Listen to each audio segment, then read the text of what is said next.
আসলে যে কারিগর অল্প সময়ের মধ্যে করতে হয়েছিল, কারণ সময়টা খুব সীমাবদ্ধতা ছিল। 3 মাসের মধ্যে একদিন দেওয়ার মাত্র 7 থেকে 10 দিন প্রশাসন সময় পেয়েছে। এর মধ্যে করছে কিছু ভুলভ্রান্তি হয়েছে, আমিও জানি। সেই যেগুলো ভুলভ্রান্তি আছে একই পরিবারের মানে সেগুলো সব স্থগিত করা হয়েছে। ইতিমধ্যে আমি ডিসি সাহেবের বা টিরনের সাথে কথা বলেছি, সেগুলো যাতে স্থগিত করা হয়। আর ওই স্থগিতের অংশটুকুর থেকে যেটা যারা পায় নাই তাদেরকে যারা দেওয়া যায়, নতুন করে তালিকা করা এখন আর সম্ভব না। আর ক্ষতিগ্রস্ত মোটামুটি সবাই পাচ্ছে, মোটামুটি কিছু হয়তো ভুল ত্রুটি হতেই পারে, সেটাকে আমাদের অ্যাকসেপ্ট করতে হবে। এই অল্প সময়ের মধ্যে মাত্র 10-15 দিনের মধ্যেই তারা ক্ষেত্রে আমরা অতীত নিয়ে হাঁটতে চাই না, আমরা বর্তমানে এবং ভবিষ্যৎ নিয়ে হাঁটতে চাই।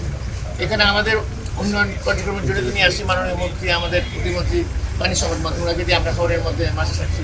আপনারা যেটা কথা শুনেছেন, আমাদের যোগাযোগ এবং রেলওয়ে প্রতিমন্ত্রী আমাদের ওনারও বাড়ি কিন্তু ভ্রমণকে, আর ওনার বাড়ি কিন্তু টাঙ্গাইল।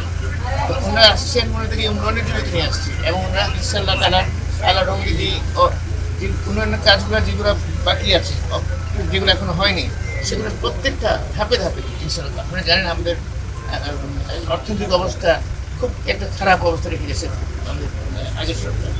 সেই অবস্থা থেকে ধাপে ধাপে ধাপে ধাপে এখানে আমরা দেখব ইকোনমিক ভাইবিলিটি। আপনি উড়ার সেতুর কথা বলেছেন, করেছেন।